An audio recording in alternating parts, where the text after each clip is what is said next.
What is going on, YouTube?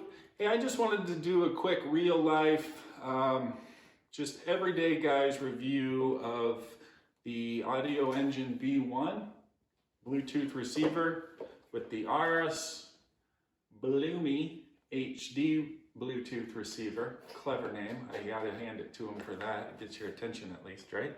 Makes you giggle.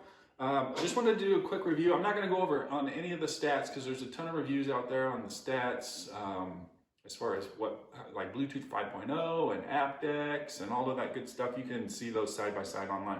What I wanted to do is just give you a, because these are the main big ones out there, and I had trouble deciding, like, should I go with, this is my second one. I have one of these already and really like it. But I wanted to try something different.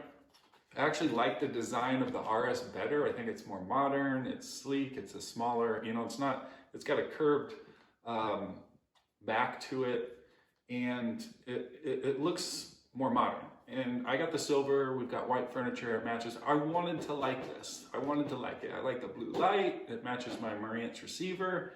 I know those are little goofy things to pick a Bluetooth receiver over, but I wanted to like this. Let me tell you a few things about it and just a quick comparison and why I'm actually even looking at Bluetooth receivers for my second stereo setup. First, I had the Rocketfish. I'm not replacing this because of sound quality, to be honest with you. Now, this is, I'm using iPhone. Nobody's gonna get me to switch to iPhone, even if it's better music going over to an Android thing. So full disclosure, I'm using an Apple product.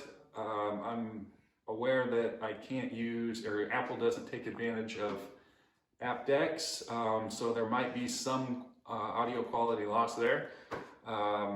Anyway, just a quick point. The sound quality from this $60 Rocketfish Bluetooth receiver to the Auris, to the Audioengine, to be honest with you, I couldn't tell the difference. So if you're an Apple user and you're looking for the best sound quality, I'd say pick one that you want to go with. Pick one that you're happy with the price point, go with it. Because I don't think, in my personal opinion, that you're going to be able to hear a difference in musicality of these things. Now, maybe if you A/B them, but who's going to have these A/B side by side? Nobody's really going to do that. Pick one, you're going to like it, that's fine. The reason I'm replacing this is because of the way that it hooked up. One, the on and off switch is on the back of it. It's a toggle switch to go back and forth. I don't travel with these. I leave them hooked up. They're in the back of the stereo, in a cabinet. They're always on to me. And so me switching this thing on and off, you know, this is a pain.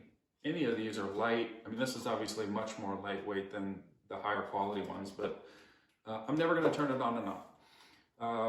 A couple points on this, again, even with a 3.5 millimeter in, so this doesn't have a left and right channel, but it goes to a left and right channel. The 3.5, 2 left and right channel on this. Again, this thing sounds good. The reason I'm replacing this is because it was always automatically connecting to my phone, and it drove me crazy. So even if I would go into my phone, say forget this device, or I'm sorry, disconnect or unpair from this device, I would go upstairs, 15 minutes later, it's already connected. So if I'm watching a video, the video goes silent. I'm like, what happened? It connected to the Rocketfish in the basement. So unless I hit forget this device, which is annoying, because then every time I want to come downstairs and listen to music, I have to repair it. That's why I'm replacing this. So, already having the Audioengine, I wanted to try something new. Again, sound quality, I couldn't tell the difference between the three of these things. I did like this. I figured, hey, I'll save 60 bucks. I think this is online for around $112 or something like that.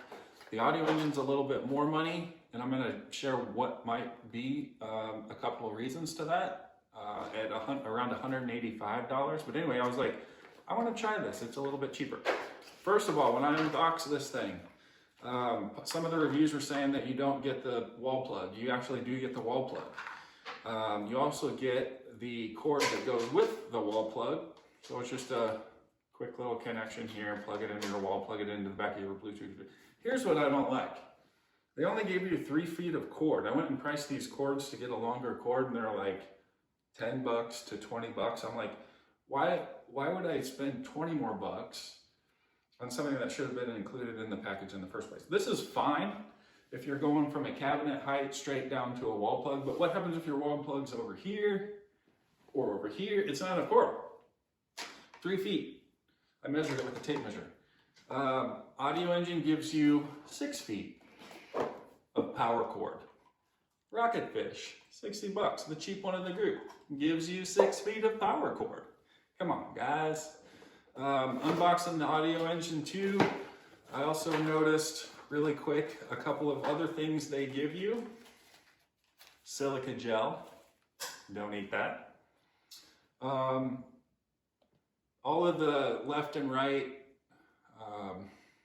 audio cables, they're about the same gauge in the Auris as well as the Audioengine, so that's a non-issue.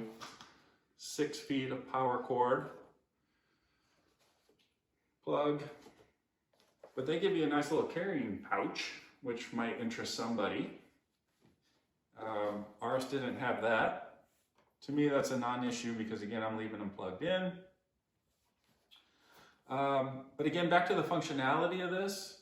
One of the issues that I was having with the Auris, very similar to the Rocketfish, was how it connects. And, well, let's just quick take a look at it. Come on over here. Okay, let's do a quick functionality review of this thing. Okay, so I've got it hooked up to my Marantz integrated sound. Again, sounds great. They all sound great to me using iPhones. You can tell our furniture is white. I like the look of this better than the Audioengine. I know that that's kind of a superficial thing, but I like the look of it better. High quality aluminum outside, nice white. This is nice modern look. It looks great. I wanted to like it. Okay, so this is off. We've got 3 phones that we use. We use my phone, we use my wife's phone, and then we've got an old iPhone that I just use as, it's not connected to service, just uses it as an iPad, if you will. Okay, so the issue with this that I'm having is it's very similar to that rocket fishing quirkiness on how it connects. My wife came down here, I have it connected or paired with my phone, but not connected. My wife comes down here, I'm upstairs, she wants to listen to music, turns this on, and I'll show you how this works in a second, turns it on, and then it automatically connects to my phone. Like it just picks my phone. I don't know if it's because it was first to be paired with it or what. Update, we cracked the code. I read the instructions. I'm a guy, so that doesn't usually come naturally. As far as pairing goes, the Auris automatically connects to the last paired device, not the first paired device. But the key is automatically pairs. That's the frustrating part, in my opinion.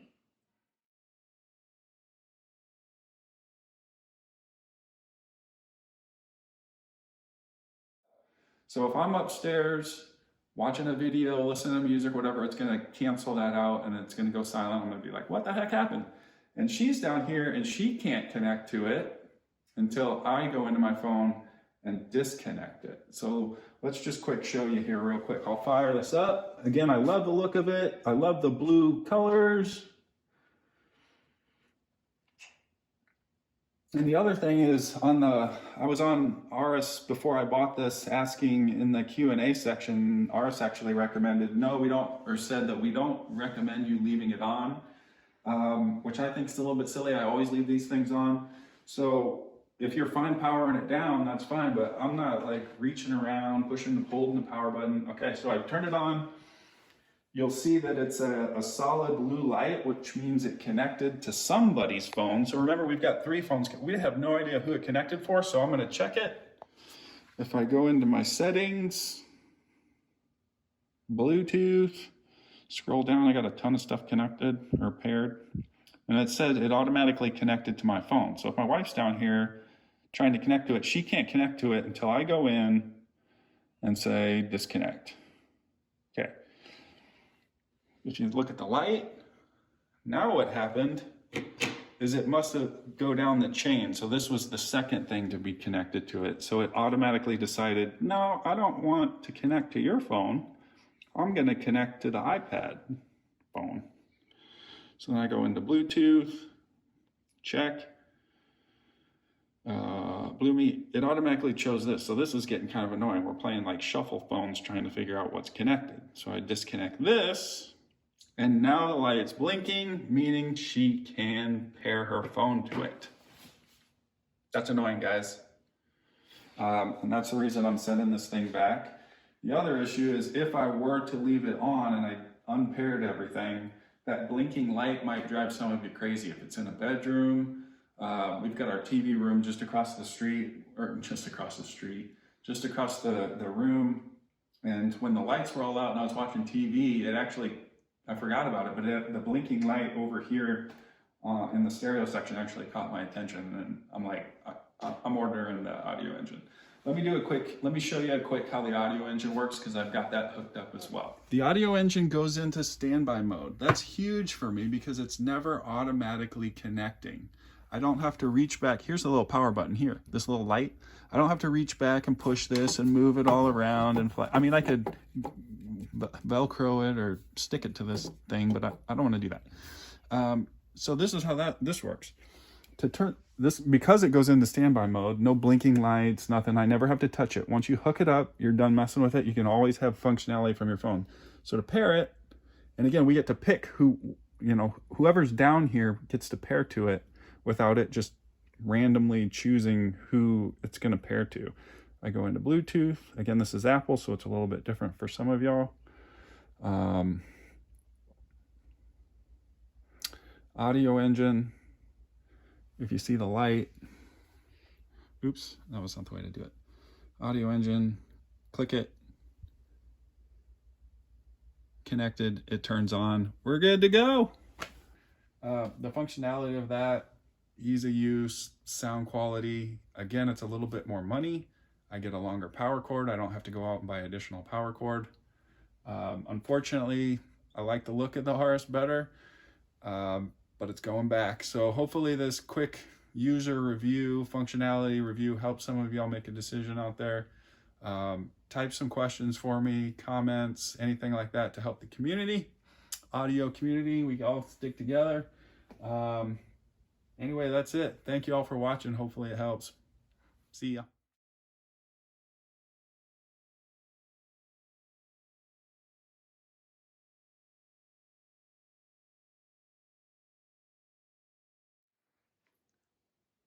Okay, a couple other points that might help you make a decision between these two receivers, if you're as particular as I am. First of all, they're both made in very fine print, made in China. So there's no differentiator there. What about weight? Auris actually publishes their weight in here, which they put as 5.12 ounces, I believe. Audioengine just has a packaging weight. So luckily, we have this bike scale here set to ounces. We'll weigh the Auris really quick. 5.25 ounces. Back in there. We'll weigh the Audioengine B1. It's a little bit skewed because I did attach my rubber feet to this. So those weigh a few ounces. They're basically the same. This is showing up as 5.50 ounces, but that's with my little feet. Okay, so that is not a deciding factor. Auris does provide the little plasticky rubber feet for free, a 3M sticky. Audioengine doesn't, but you can buy these 3M little feet anywhere at your local hardware store for cheap.